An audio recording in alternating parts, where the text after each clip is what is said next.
السلام عليكم ورحمة الله وبركاته. الحمد لله رب العالمين، الصلاة والسلام على سيدنا محمد وعلى آله وصحابه أجمعين، أما بعد. أعوذ بالله من الشيطان الرجيم. بسم الله الرحمن الرحيم. وأزلفت الجنة للمتقين غير بعيد. وقال أيضا ونحن أقرب إليه من حبل الوريد. وقال نبي الله سيد البشر محمد رسول الله صلى الله عليه وسلم استعيذوا بالله من عذاب القبر، أو كما قال عليه الصلاة والتسليم. எல்லா புகழும் அல்லாஹ் ஒருவனுக்கே உரித்தாக. எம்பெருமானார் முஹம்மது ரசூலுல்லாஹி ஸல்லல்லாஹு அலைஹி வஸல்லம் அவர்கள் மீது நற்பாக்கியங்கள் நிறைந்த ரசூலுல்லாவின் குடும்பத்தார்கள், சஹாபா பெருமக்கள், தாபிஈன்கள், தபா தாபிஈன்கள், நாதாக்கள், சுஹதாக்கள், நல்லவர்கள், சாலிஹீன்கள் நம் அனைவர்கள் மீதும் அல்லாஹுவின் சாந்தியும் சமாதானமும் என்றென்றும் நின்று நடவட்டுமாக. ஆமீன். எல்லாம் வல்ல அல்லாஹுவின் ரஹ்மத்தும் மேலான மகுஃபிரத்தும் நம் அனைவர்கள் மீதும் முழுமையாக வந்து சேரட்டுமாக. ஆமீன். சங்கைக்குரிய ஜமாத்தார்களே, பெரியோர்களே, அல்லாஹ்வின் அருளால் ஜும்மாவுடைய தினத்தில் நாமெல்லாம் அமர்ந்திருக்கிறோம். மனிதர்களை ரப்பு சுப்ஹானஹு வ தஆலா தாயினுடைய கருவறையில் இருந்து வெளியே கொண்டு வருகிறார். பொதுவாகவே தாயினுடைய வயிற்றிலிருந்து பிறக்கக்கூடிய பிள்ளை எந்த குறையில்லாமல் சரீரத்தின் சுகத்தோடு, உடல் ஆரோக்கியத்தோடு, கண் பார்வை தெளிவாக, கை கால்கள் எல்லாம் ஊனம் இல்லாமல் மிக சரியான விதத்தில் அந்த குழந்தை பிறக்குமேயானால் அந்த குழந்தையினுடைய பெற்றோர்களுக்கும் உறவுக்காரர்களுக்கும் கிடைக்கக்கூடிய மகிழ்ச்சி எல்லையில்லாத மகிழ்ச்சி. ஒருவேளை அல்லாஹ்வுடைய நாட்டத்தால் பிறக்கிற அந்த குழந்தை ஏதாவது ஒரு குறைபாடோடு பிறந்து விட்டால் காலம் முழுக்க கண்ணீர் வடிப்பவர்கள் அந்த குழந்தையினுடைய பெற்றோர்கள், உறவுக்காரர்கள். எதற்கு இந்த உதாரணத்தை சொல்கிறேன் என்றால், அல்லாஹ் நம்மை எந்த விதமான குறையில்லாமலும் நம் தாயினுடைய வயிற்றிலிருந்து நம்மை வெளியே கொண்டு வந்திருக்கிறார். ஒரு முழுமை பெற்ற மனிதனாக அல்லாஹ் நம்மை உலகத்தில் வைத்திருக்கிறான். வாழ்ந்து கொண்டிருக்கிறோம். நிறைய ரிசுக்குகளையும் அல்லாஹ் முழுமையாக தந்து கொண்டிருக்கிறான். எப்படி தாயினுடைய வயிற்றிலிருந்து நாம் வெளியே வருகிற போது முழுமை பெற்ற மனிதனாக, எந்த குறைபாடும் இல்லாத பிள்ளையாக நம்மை அல்லாஹ் எப்படி உலகத்திலே வரச் செய்தானோ, அதே போன்று இந்த உலகத்தை விட்டும் நாம் மறைகிற போது, கபருடைய வாழ்க்கைக்கு தயாராகிற போது, நம்முடைய உடலை விட்டும் உயிர் பிரிகிற அந்த நேரத்தில் நாம் முழுமை பெற்ற மனிதனாக இருக்க வேண்டும். எந்த விதமான குறைபாடும் நம்மிடத்தில் வந்துவிடக்கூடாது. நீயா தொழுதாய், ஜகாத்து கொடுத்தாய், நோன்பு நோற்றாய், எல்லாம் செய்தாய், ஆனால் எதுவுமே எனக்கில்லை என்று அல்லாஹ் நம்மை பார்த்து சொல்லிவிடக்கூடாது. ஒரு 2 ரக்காத்து தொழுதாலும் என் அடிமையே என்று அல்லாஹ்வுடைய நாவினால் என் அடிமை என்று நம்மை அல்லாஹ் ஒப்புக்கொண்டு விடுவானையானால், கபூல் செய்து விடுவானையானால், நம்மை விட பாக்கியவான்கள் உலகத்தில் யாரும் இருக்க முடியாது. அது அருமையான பெருமக்களை, எல்லோருக்கும் மௌத் உண்டு, யாரும் மறுக்க முடியாத உண்மை. மரணத்தின் நேரம் எப்படி இருக்கும் யாருக்கும் தெரியாது. அந்த மரணத்தின் வழி அனுபவித்தவர்களை தவிர வேறு யாருக்கும் தெரியாது. அப்படி இருக்கிற போது மௌத்தை நம்பி வாழக்கூடிய முஸ்லிம் சமுதாயம், மௌத்துக்கு பின்னால் நம்முடைய நிலைமை என்ன? சக்கராத்துடைய நேரத்தில் ஒரு மனிதனுடைய நிலைமை எப்படி இருக்கும் என்று நம்முடைய மார்க்கம் கூறுகிறது. அருமையான பெருமக்களை, நான் முதலில் சொன்னது போல இந்த உலகத்தை விட்டும் பிரிகிற அந்த நேரம் அல்லாஹ் என்னை கபூல் செய்ய வேண்டும், என்னுடைய வாழ்க்கையை கபூல் செய்ய வேண்டும், என்னுடைய குடும்ப வாழ்க்கையை அல்லாஹ் கபூல் செய்ய வேண்டும், நான் செய்த வியாபாரத்தை அல்லாஹ் ஏற்றுக்கொள்ள வேண்டும், என்னுடைய பேச்சுக்கள், என்னுடைய நடைமுறை, என் மனைவியோடு நான் வாழ்ந்த வாழ்க்கை, என் பெற்றோரோடு நான் இருந்த வாழ்க்கை, எல்லாவற்றையும் அல்லாஹ் கபூலாக்க வேண்டும். அப்படி அல்லாஹ்வால் கபூல் செய்யப்பட்ட மனிதனாக இருக்கிற நிலைமையில் நமக்கு மவுத்து வந்தால், அருமையான பெருமக்களே, அதற்கு பின்னால் எல்லாம் பாக்கியம், எல்லாமே பாக்கியம். அக்மி ஸாஅ, அந்த ஜனாசா கேட்பார் கபரிலே இருந்து, யா அல்லாஹ், இவ்வளவு பெரிய சுப சோபனத்தை எனக்கு நீ சொல்லிவிட்டாயே, கியாமத் நாளை உடனே கொண்டு வா என்று கேட்பார். கபரிலேயே இவ்வளவு சந்தோஷம் என்றால், நாளை கியாமத்தில் எனக்கு எவ்வளவு சந்தோஷத்தை நீ கொடுப்பதற்கு தயாராக இருப்பாய். எனவே கியாமத்தை உடனே எனக்கு கொண்டு வா. நான் விரிவாக அந்த செய்தியை சொல்வேன் இன்ஷா அல்லாஹ். அருமையான பெருமக்களே, நம்முடைய சிந்தனையில் முன்னுரையாக உங்களுக்கு நான் வைக்க விரும்புவது, தாயினுடைய வயிற்றிலிருந்து எப்படி குறைபாடு இல்லாமல் இந்த உலகத்திற்கு வந்தோமோ, இந்த உலகத்தை விட்டும் நாம் பிரிகிற போதும் அல்லாஹ்வுக்கு முன்னால் குறையில்லாத மனிதனாக, சாலிஹான மனிதனாக, எந்த விதமான கோப பார்வையும், அல்லாஹ்வுடைய கோப பார்வை நம்மீது படாத நிலைமையில் நாம் மௌத்தாக வேண்டும். நபிகள் நாயகம் ஸல்லல்லாஹு அலைஹி வஸல்லம் பர்ரா இப்னு ஆஸிப் ரலியல்லாஹு தஆலா அன்ஹு அவர்கள் இந்த செய்தியை சொல்கிறார்கள். ஒரு அன்சாரி தோழருடைய ஜனாசா ரசூலுல்லாஹ் தொலை வைத்தார்கள். ஜனாசா நல்லடக்கம் செய்யப்பட்டது. நபி ஸல்லல்லாஹு அலைஹி வஸல்லம் அந்த கபருக்கு பக்கத்தில் கொஞ்ச நேரம் நின்றார்கள். திடீரென்று கீழே கடந்த ஒரு குச்சியை எடுத்தார்கள். அந்த கபருக்கு பக்கத்திலேயே ரசூலுல்லாஹ் உட்கார்ந்தார்கள். உட்கார்ந்து தன் கையில் வைத்திருந்த குச்சியை வைத்து கீழே ஏதோ கிறுக்குவது போன்று, எழுதுவது போன்று, அல்லது தட்டுவது போன்று ஏதோ ஒரு சமிக்கை செய்து கொண்டிருந்தார்கள். கொஞ்ச நேரம் கழித்ததற்கு பின்னால் நபி ஸல்லல்லாஹு அலைஹி வஸல்லம் அந்த கபரை விட்டும் எழுந்து, ஜனாசாவுக்கு அந்த கபருக்கு பக்கத்தில் உட்கார்ந்திருந்த ரசூலுல்லாஹ் எழுந்து சுற்றி இருந்த தோழர்களை எல்லாம் பார்த்து, என் அருமை தோழர்களே, இஸ்தஈது பில்லாஹ், அல்லாஹ்விடத்தில் நீங்கள் பாதுகாப்பை தேடுங்கள். எதை விட்டும்? மின் அஸாபில் கபரி, கபருடைய வேதனையை விட்டும் அல்லாஹ்விடத்தில் நீங்கள் பாதுகாப்பு தேடுங்கள். அருமையான பெருமக்களை யோசிக்கிறோம். சஹாபாக்கள் நம்மை போன்றவர்கள் அல்ல. சஹாபாக்களுடைய ஈமானுக்கு முன்னால், சஹாபாக்களுடைய கொள்கை உறுதிக்கு முன்னால், சஹாபாக்களுடைய தொழுகைக்கு முன்னால் நம்முடைய ஈமான், நம்முடைய கொள்கை உறுதி, நம்முடைய இபாதத் தொழுகை அவருடைய கால் தூசிக்கு கூட சமமாக முடியாது. அந்த அளவு கொள்கையில் உறுதியாக இருந்தவர்கள், ஈமானில் மேல் தரத்தில் இருந்தவர்கள், அல்லாஹ் என்னை பார்க்கிறான் என்கிற அச்சத்திலேயே இபாதத் செய்தவர்கள், தொழுதவர்கள். அப்படிப்பட்ட சஹாபாக்களை பார்த்து முஹம்மதுர் ரசூலுல்லாஹி ஸல்லல்லாஹு அலைஹி வஸல்லம் சொல்லக்கூடிய வார்த்தை என்ன? என் அருமை தோழர்களை, இஸ்தஈது, பாதுகாப்பு தேடிக்கங்க. ஒரு நாள் இங்கே தான் நாம் அனைவரும் வர வேண்டும். இந்த கபருக்குத்தான் அனைவரும், நீங்களும் நானும் ஒரு நாள் இங்கே தான் வர வேண்டும். ஃபீ புரூஜிம் முஷய்யதா, இரும்பு கோட்டைக்குள்ளே நீங்கள் இருந்தாலும் மலக்குல் மௌத் முன்னாடி வருவார், உயிரை கைப்பற்றுவார். அதற்கு பின்னால் நம்முடைய மாளிகை கபர் தான். அது மாளிகையாக மாறுவதும் நரகத்தின் படுகொலியாக மாறுவதும் உலகத்தில் நாம் செய்கிற செயல்பாடுகளை பொறுத்தே அமையும். உலகத்தில் நாம் வாழ்கிற வாழ்க்கையை பொறுத்து அமையும். உலகத்தில் நாம் வைக்கிற எண்ணங்களை பொறுத்து அமையும். அருமையான பெருமக்களே, சஹாபாக்கள் உத்தமர்கள்.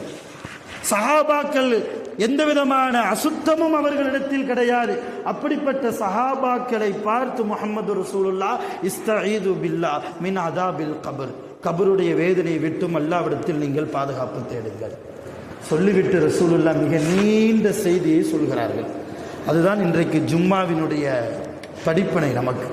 அருமையான பெருமக்களே, ஒரு நல்ல மனிதர், உலகத்தில் மனிதர்கள் ரெண்டு வகைதான், ஒன்று நல்லவர், மற்றொன்று கெட்டவர்.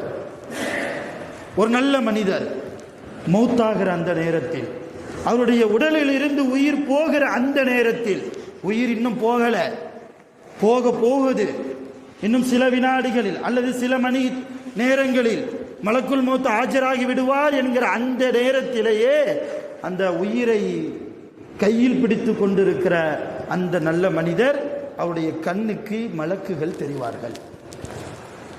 எவ்வளவு தூரம், எத்தனை மலக்கு? ரசூலுல்லாஹி ஸல்லல்லாஹு அலைஹி வஸல்லம் சொல்றாங்க, அவர் எங்கெல்லாம் பார்ப்பாரோ எல்லா இடத்திலும் மலக்குகள். அந்த மலக்குகளுடைய நிலைமை என்ன? பியதுல் உஜூஹ், அந்த மலக்குகளுடைய முகங்கள் வெண்மை நிறங்களாக இருக்கும். பார்ப்பதற்கே ஒரு பிரகாசம், ஒரு அழகான ஜோதி, ஒரு அல்லாஹ்வுடைய ஞாபகம். அதுவரைக்கும் பார்த்திராத முகங்கள், அவ்வளவு அழகு, அவ்வளவு இபாதத்தின் வெளிச்சம் எல்லாமே அந்த மலக்குகளுடைய முகங்களில் அல்லாஹ் வைத்திருப்பான். அந்த உயிர் போகக்கூடிய நிலைமையில் இருக்கிற அந்த சாலிஹான மனிதர் பார்ப்பார். அப்பமே முடிவு செஞ்சிடலாம் இவர் போகக்கூடிய இடம் எதுன்னு. நாளை கியாமத்தில் இவர் போகக்கூடிய இடம் எது என்பதை அந்த ஜனாசா அப்பொழுதே முடிவு செய்யும். பார்ப்பதற்கு சந்தோஷம். அந்த ஜனாசா வெளியே சொல்ல முடியாதை தவிர உள்ளத்தினால் அல்லாஹ்விடத்தில் பிரார்த்தனை செய்யுமாம், யா அல்லாஹ் என் உயிரை உடனே எடுத்துவிடு, என் உயிரை உடனே எடுத்துவிடு. இவ்வளவு பிரகாசமான முகங்களை நான் பார்க்கிறேனே, உலகத்தில் யாரையும் நான் அப்படி பார்த்ததில்லையே, யாரையும் எப்படி பார்த்ததில்லையே. மலக்குகள் கண்கூடாக பார்க்கிற அந்த நேரம், எங்கெல்லாம் திரும்புகிறாரோ எல்லா இடத்திலும் மலக்குகள் நிறைந்த சபை. கடைசியில் இஸ்ராயில் அலைஹிஸ்ஸலாம் வருவார். யார்? மலக்குல் மவுத் வந்து சொல்வார், உஹ்ருஜி ஐயத்துகன் நஃப்சு தய்யிபா, ஓ நறுமணம் கமலக்கூடிய ஆன்மாவே. அவர் அழைக்கிற போதே அப்படித்தான் அழைப்பார், எல்லாரையும் இல்லை, நல்லவங்களை மட்டும். நறுமணம் கமலக்கூடிய ஆன்மாவே, உஹ்ருஜி இலா மக்ஃபிரத்தின் மினல்லாஹ் வ ரிضவானி, அல்லாஹ்வுடைய மக்ஃபிரத்தின் பக்கம், அல்லாஹ்வுடைய பொருத்தத்தின் பக்கம் நீ விரைந்து வெளியே வருவாயாக என்று சொல்லி உயிரை வாங்குவார். அவருக்கு உயிருடைய வேதனை இருக்குமா?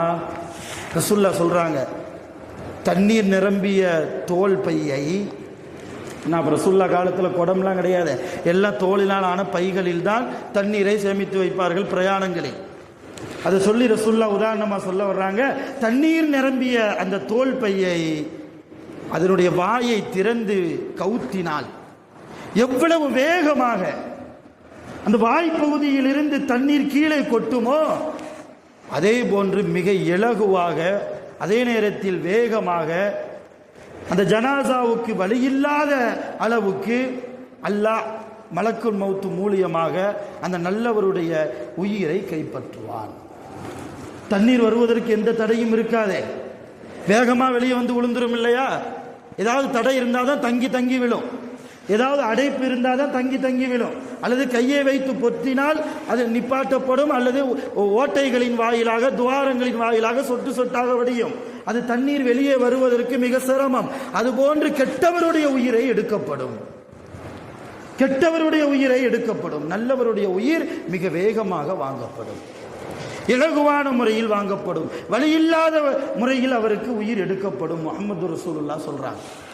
அருமையான பெருமக்களை, தொடர்ந்து ரசூலுல்லாஹ் சொல்றாங்க, அந்த வானவர்கள் எல்லாம் வந்தாங்க இல்லையா, வானவர்கள் மலக்குகள் எல்லாம் வந்தாங்க இல்லையா, அவங்க வருகிற போதே கஃன் துணியை கொண்டு வருவாங்க.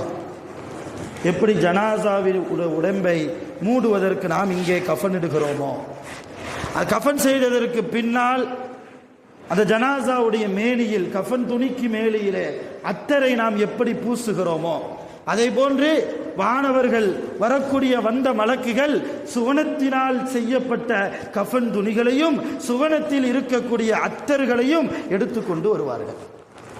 உயிரை வாங்கியதற்கு பின்னால் ரசூலுல்லாஹ் சொல்றாங்க, கண் இமைக்கும் நொடிப்பொழுதும் கூட மலக்குல் மௌத் அந்த நல்ல மனிதருடைய உயிரை கையில் வைத்திருக்க மாட்டார். உடனே அதை சுவனத்து ஆடையை கொண்டு கஃன் செய்யப்படும்.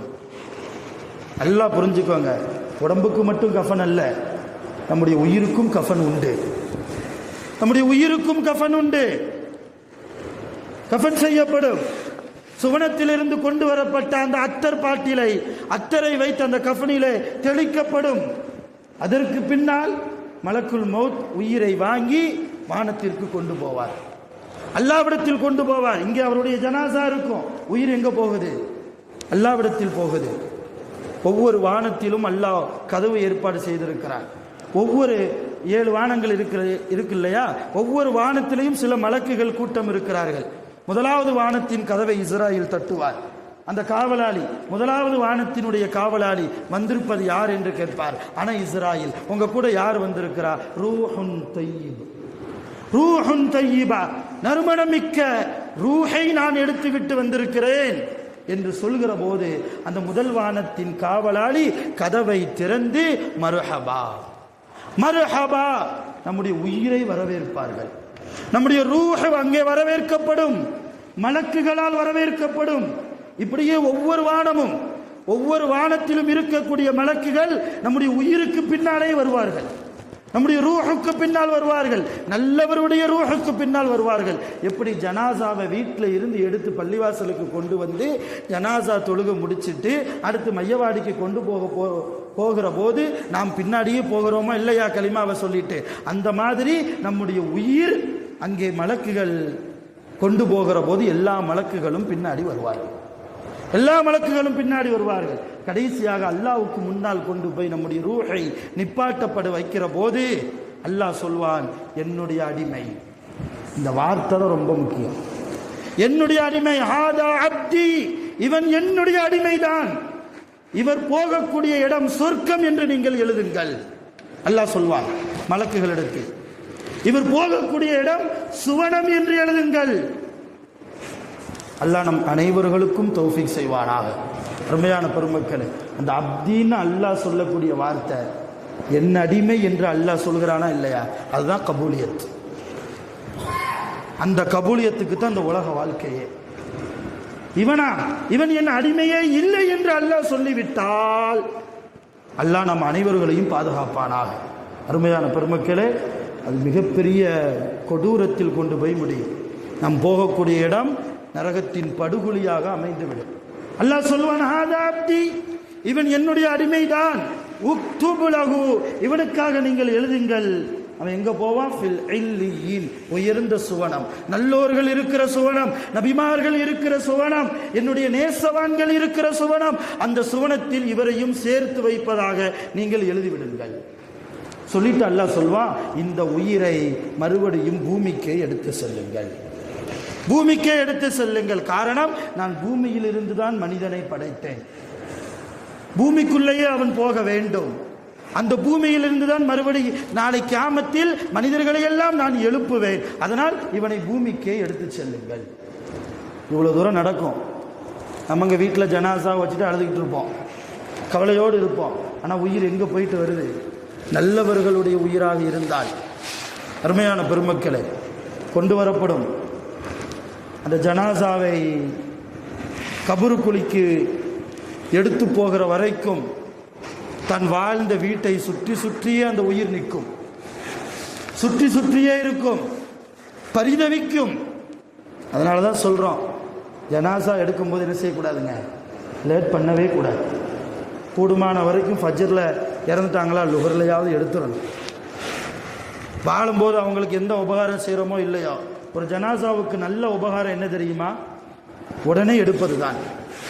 என் மக வரணும், என் பேரை வரணும், என் மருமக வரணும், வந்து என்ன ஆக போகுது? ஜனாசாவுக்கு உயிர் கிடைச்சிடுமா? கேட்கும்போது உங்களுக்கு கஷ்டமாக இருந்தாலும் உண்மை அதுதான், ஷரியத்து அதுதான், மார்க்கம் அதுதான். அருமையான பெருமக்களே, பரிதவிக்கும், என்னை உடனே என் படுக்கறைக்கு கொண்டு போகுங்கள், என் வீட்டை நான் பார்க்க வேண்டும், என் மாளிகையை நான் பார்க்க வேண்டும். அல்லாஹ் இவ்வளவு பெரிய சன்மானம், மலக்குகள் என்னை வரவேற்கிறார்கள், என் மீது சுவனத்து அத்தர் பொழியப்பட்டிருக்கிறது, என்னை சுவனத்தினால் செய்யப்பட்ட, சுவனத்திற்குள்ளே செய்யப்பட்ட கஃனாடையை கொண்டு என்னை மூடி வைத்திருக்கிறார்கள் மலக்குகள். உடனே என்னை கபருக்கு கொண்டு செல்லுங்களேன். அத்தாவிடத்தில் போகும், அம்மாவிடத்தில் போய் சொல்லும், மனைவியிடத்தில், கணவனிடத்தில், பேரனிடத்தில், பேத்தியிடத்தில், எல்லோரிடத்திலும் போய் புலம்பும். அந்த ரூஹ், அந்த உயிர் புலம்பும். நமக்கு காதுக்கு கேட்கறது இல்லை, கண்ணுக்கு தெரிகிறது இல்லை. அல்ல சில விஷயங்களை மறைவாகவே வச்சிருக்கிறான். ஏன்னா உயிர் நம்ம கண்ணுக்கு தெரிஞ்ச, அந்த ஜனாசாவுடைய ரூஹ் நம்ம கண்ணுக்கு தெரிஞ்சா அடுத்து நம்ம ஜனாசாவாக ஆயிடுவோம் இல்லையா? மனிதனுடைய பலகீனம் அது. அந்த அளவு பலகீனமான படைப்பாகத்தான் அல்லாஹ் நம்மை வைத்திருக்கிறார். அது புலம்பும், பரிதவிக்கும். சில பேர் ஐஸ் பெட்டிலாம் வச்சு அது அந்த ஜனாசாவை பெட்டிக்குள்ளிருந்து எடுக்கிற போது ரொம்பவும் சிரமப்பட்டு, இதுவெல்லாம் அந்த உயிருக்கு கொடுக்கக்கூடிய வேதனை. ஏதோ அவர் வந்து பார்க்கணும், இவர் வந்து பார்க்கணும், அவருடைய திருப்திக்காக என்று சொல்லி அந்த உயிரை நாம் பரிதவிக்கிறோம். அவர் இறந்ததற்கு பின்னாலும் கூட அவருக்கு ஒரு விதமான வேதனையை நாம் தருகிறோம். அருமையான பெருமக்களே, ரொம்ப கூடுமான வரைக்கும் அவர் இன்றைக்கு மௌத்தாகி இருக்கிறாரா, காலையிலே இரவுக்குள்ளாகவே எடுத்து விட வேண்டும். அந்த நாள் கழிகிறதுக்குள்ளாகவே அவருடைய ஜனாசா கபருக்கு கொண்டு செல்லப்பட வேண்டும். அருமையான பெருமக்களே, நபி ஸல்லல்லாஹு அலைஹி வஸல்லம் தொடர்ந்து சொல்கிறார்கள், கபரிலே அந்த ஜனாசாவை வைக்கப்பட்டு எல்லோரும் துவா செய்து போனதற்கு பின்னால் 2 மலக்கு வருவாங்க, முன்கர் நக்கீர், எல்லாருக்கும் தெரியும். அப்பொழுது வந்து உயிர் கொடுக்கப்படும், எந்திரிச்சு உட்கார வைப்பாங்க, கேள்வி கேட்பாங்க, உன்னை படைச்சவன் யார்? அந்த நல்ல ஜனாசா, நல்ல ஆன்மா அது சொல்லும், ரப்பி அல்லாஹ், என்னை படைத்த ரட்சகன் அல்லாஹ். உன்னுடைய மார்க்கம் எது? மா தீனு, உன்னுடைய மார்க்கம் எது? அந்த நல்ல ஜனாசா, நல்ல ஆன்மா அது சொல்லும், தீனி அல் இஸ்லாம், என்னுடைய மார்க்கம், என்னுடைய மதம் இஸ்லாம் மார்க்கம். ரசூலுல்லாவை காண்பித்து கேட்பார்கள். 3வது கேள்வி, ஹாதர் ரஜுல் மன் ஹாதர் ரஜுல் அல்லதி புஇஸ ஃபீக்கும், உங்களுக்கு அனுப்பப்பட்டாரே இந்த மனிதர், இவர் யார் தெரியுமா? பார்த்தே இருக்க மாட்டோம், நாம் பார்க்கவே இல்லை ரசூலுல்லாவை.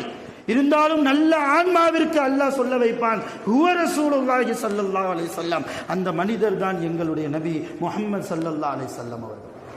எல்லா கேள்விக்கும் பதில் சொல்லணும்னா கடைசியா ஒரு கேள்வி கேட்பார். எல்லா கேள்விக்கும் கரெக்டா பதில் சொல்றிய, இந்த இல்மு உனக்கு எங்க இருந்து கிடைச்சது?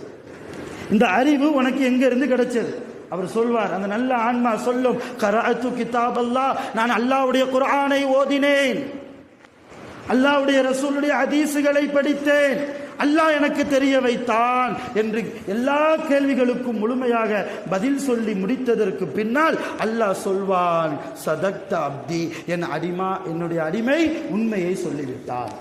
வானத்திலிருந்து அல்லாஹ் சொல்வான், என் அடிமை உண்மையை சொல்லிவிட்டான், என்னுடைய இந்த அடிமைக்கு வஃப்தஹ் லஹு பாபன் இலல் ஜன்னah, சுவனத்து வாசலை அவருடைய கபருக்கு நீங்கள் திறந்து வையுங்கள், சுவனத்து தென்றல் காற்றை அவருடைய கபருக்கு நீங்கள் வீச செய்யுங்கள், கண்ணுக்கு எட்டிய தூரம் அவருடைய கபர் விசாலப்படுத்தி கொடுங்கள். எங்க பார்க்கிறாரோ எல்லாம் அவருடைய இடம் தான். நம்ம நினைக்கிறோம் 6 அடி குழி, அப்படிதான் நினைச்சு அடக்கம் பண்ணிட்டு வந்துடுறோம்.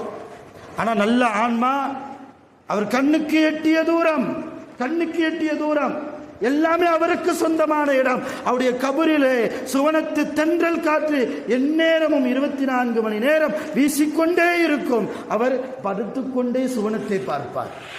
நாளை கியாமத்துல சுவனத்துக்கு போனா தான் சுவனத்தை பார்க்கிறது இல்லை, கபரில இருந்தே அல்லாஹ் சுவனத்தை அவருக்கு காண்பிப்பான், அல்லாஹ் சுவனத்தை காண்பிப்பான். எல்லா கேள்விகளுக்கும் முடித்து முன்கர் நக்கீர் போனதற்கு பின்னால் 3வது ஒரு ஆள் வருவார். என்ன, முன்கர் நக்கீர் தானே நமக்கு கேள்விப்பட்டிருக்கோம், 3வது யாரு? ரசூலுல்லாஹ் சொல்றாங்க. அவர் வருவார், வந்து அந்த ஜனாசாவை பார்த்து சொல்வார், அபிஷேக், உனக்கு சுப செய்தி உண்டாகட்டும். என்ன சுப செய்தி? அல்லாஹ் எந்த கபரை குறித்து உனக்கு வாக்களித்தானோ, குர்ஆனிலே அல்லாஹ் எந்த கபரை குறித்து உனக்கு வாக்களித்தானோ அந்த நாள் இந்த நாள் தான் சுப செய்தி சொல்வார். அந்த ஜனாசா கேட்பாரு, அதெல்லாம் இருக்கட்டும், மண் அன்ட, நீ யாரு? உனக்கு முன்னால 2 பேர் வந்தாங்க, அவங்க முன்கர் நக்கீர் தெரியும், நீ யாரு? உன்னை அந்த உருவம் பேசும், அமலுக்க சாலி, நான் யார் தெரியுமா? நான் தான் நீ செய்த நல்ல அமல், நீ ஓதிய குர்ஆன், உன்னிடத்தில் இருந்த நல்ல பண்பு, நீ செய்த தர்மங்கள், நீ செய்த ஹஜ், நீ செய்த தொழுகை, எல்லா அமல்களுக்கும் அல்லாஹ் உருவத்தை கொடுத்து என்னை உன்னிடத்தில் அனுப்பியிருக்கிறான். பார்ப்பதற்கே பிரகாசமாக அந்த உருவம். அவர் வந்த உடனே அந்த கபருக்கே ஒரு வெளிச்சம், ஒரு வகையான ஒரு ஒளி அவருடைய கபரிலே வீசும். இன்னொரு பக்கம் நறுமணம் கமலும், கஸ்தூரி மனம் கமலக்கூடிய அளவுக்கு அவர் மணக்க வருவார். அதுதான் நாம் செய்த அமல். அருமையான பெருமக்களை, என்ன அமல் செய்கிறோம் கொஞ்சம் யோசிங்க. நம்ம அமலை நாமே எடை போட்டு பார்க்கலாம். நாளைக்கு 5 நேர தொழுகையாவது பேணி இறையச்சத்தோடு தக்குவா உணர்வோடு இஹ்லாஸோடு நல்ல எண்ணத்தோடு தொழுகிறோமா? வியாபாரத்தை காரணமாக காட்டி தொழுகையை விடுகிறோம், குடும்ப சூழ்நிலையை காரணமாக காட்டி தொழுகையை விடுகிறோம். இல்லையா? உடல் நிலைமையை காரணமாக காட்டி தொழுகையை விடுகிறோம். கல்லா செஞ்சுட்டா கூட பரவாயில்ல, அப்படியே அந்த நேரம் இன்னைக்கு ஃபஜ்ர் போயிடுச்சுன்னா அவ்வளோதான். இன்றைக்கு ஃபஜ்ர் தொழுதவர்கள் எத்தனை பேர் என்று கேட்டால் ஆச்சரியம் இல்லை. பெரும்பான்மையான மனிதர்கள் சுபுஹ் தொழுவதில்லை.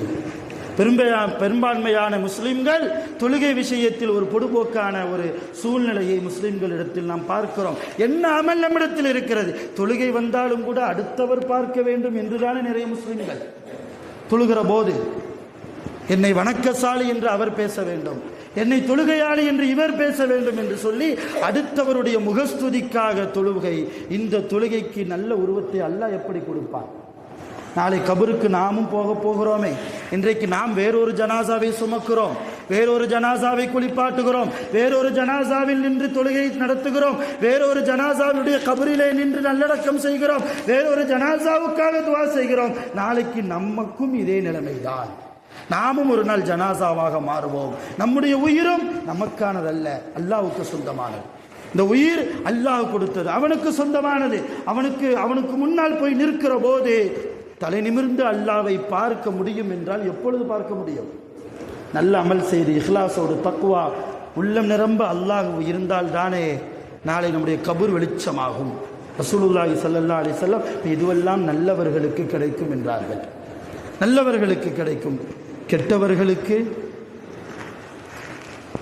அவர் உயிர் போவதற்கு முன்னாலேயே அதே போன்று நிறைய மலக்குகள் பார்ப்பதற்கு விகாரமாக கரும் நிறத்தோடு, கண்களெல்லாம் நீல நிற கண்களோடு, கையில இரும்பு ஆயுதங்களை ஏந்தியவர்களாக, பார்ப்பதற்கு மிக கொடூரமானவர்களாக காட்சி தருவார்கள் மலக்குகள். அதை பார்த்தாலே ரூஹு போயிரும், அதை பார்த்தாலே எல்லா ரூஹும் போயிரும். அதுக்கப்புறம் என்ன, பிரத்யேகமாக இஸ்ராயல் வந்து ரூஹு எடுக்கிறார். இருந்தாலும் வருவார். என்ன சொல்றார் தெரியுமா? ஐயத்துகன் நஃப்சுல் ஹபீசா, ஓ நாற்றமடித்த ஆன்மாவே, அப்படித்தான் கூப்பிடுவார். யாருக்கு? கெட்ட மனிதருக்கு.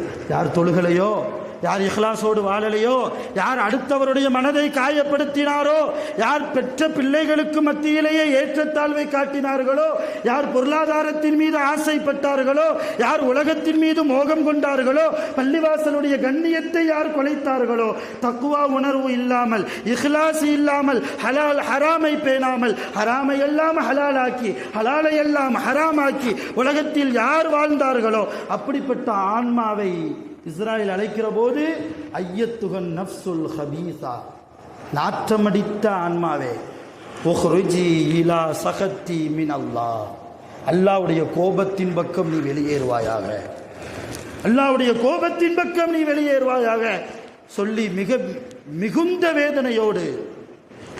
வேதனையோடு அந்த கெட்ட மனிதருடைய உயிர் கைப்பற்றப்படும். அந்த கெட்ட மனிதருடைய உயிர் கைப்பற்றப்படும். ஸல்லல்லாஹு அலைஹி வஸல்லம் சொல்றாங்க. அருமையான பெருமக்களே, இதற்கு பின்னால் எப்படி நல்லவருடைய உயிரை கஃன் செய்வதற்கு சுவனத்து துணி கொண்டு வரப்படுமோ, அதே போன்று கெட்டவருடைய உயிரையும் கஃன் செய்வதற்கு துர்நாற்றம் வீசக்கூடிய நரகத்தினால் ஆன அந்த ஒரு கஃன் துணியை கொண்டு வரப்படும். அதற்குள்ளே அவருடைய ரூஹை வைக்கப்படும். அந்த கஃன் துணிக்கு மேலே மிக நாற்றமடிக்கக்கூடிய அத்தர்களை பூசப்படாது. அத்தரை கிடையாது. இன்னொரு சில அறிவிப்புகளில் வருகிறது, நரகத்தில் இருக்கக்கூடிய சீல் சலங்கள் அதை தெளிக்கப்படும். அதை கொண்டு வானத்திற்கு போவார். முதலாவது வானத்தில் நிற்பார் இஸ்ராயில். யார் வந்திருக்கிறது என்பதை கேட்பார்கள் மலக்குகள். நான் இஸ்ராயில் வந்திருக்கிறேன், என்னோடு துர்நாற்றம் உள்ள கெட்ட மனிதருடைய ஆன்மா இருக்கிறது, உள்ளே வருவதற்கு அனுமதி இல்லை, திரும்ப போய்விடுங்கள் என்பார்கள் மலக்குகள். அல்லாஹ் சொல்வான், இவரை நரகத்திற்கென்று எழுதுங்கள். கபரிலே கொண்டு வைக்கப்படும். கேள்வி கணக்கு கேட்பார்கள். எப்படி பதில் சொல்ல முடியும்? மிகுந்த வேதனை. அல்லாஹ் சொல்வான், இவன் என்னை பொய்ப்படுத்தி விட்டான், என் குர்ஆனை பொய்ப்படுத்தி விட்டான், என்னுடைய நல்ல அமலை பொய்ப்படுத்தி விட்டான். ஆகவே இவனுக்கு நரகத்தின் வாசலை திறந்து கொடுங்கள், இவனுக்கு நரகத்தின் வாசலை திறந்து கொடுங்கள். நரகத்தினுடைய அந்த உஷ்ணம் நிறைந்த அந்த காற்றை இவருடைய கபருக்கு நீங்கள் வீச செய்யுங்கள். எவ்வளவு பாரதூரம். கொஞ்சம் வெயில் அதிகமாக அடிச்சிட்டாலே நம்மளால் தாங்க முடிகிறது இல்லையா? வீட்டில் ஃபேனை போட்டால் வெக்க காத்தா வந்தால் நம்மளால் இருக்க முடிகிறது இல்லை. நாளை கபருக்குள்ளே நரகத்திலிருந்து வரக்கூடிய காற்றை நம்மால் எப்படி தாங்க முடியும்? அருமையான பெருமக்களே, இந்த ஜும்மாவின் நம்முடைய படிப்பினை என்ன? எப்படி தாயினுடைய கருவறையில் இருந்து அல்லாஹ் நம்மை முழுமைப்படுத்தி உலகத்திற்கு அனுப்பினானோ, அதே போன்று இந்த உலகத்திலிருந்து நாம் கபருக்கு போகிற போது, கியாமத்திற்கென்று தயாராகிற போது, நம்முடைய உயிர் போகிற அந்த நேரத்தில் முழுமை பெற்ற மனிதனாக, அல்லாஹ்வால் பொருந்திக் கொள்ளப்பட்ட சாலிஹான மனிதராக நாம் இருக்க வேண்டும். அல்லாஹ் அப்படிப்பட்ட நல்லோர்களுடைய சபையில், நல்லோருடைய கூட்டத்தில் நம் அனைவர்களையும் கபூல் செய்வானாக. வஆகிரு தஅவானா அல்ஹம்துலில்லாஹி ரப்பில் ஆலமீன். அஸ்ஸலாமு அலைக்கும் வரஹ்மத்துல்லாஹி வபரகாத்துஹு.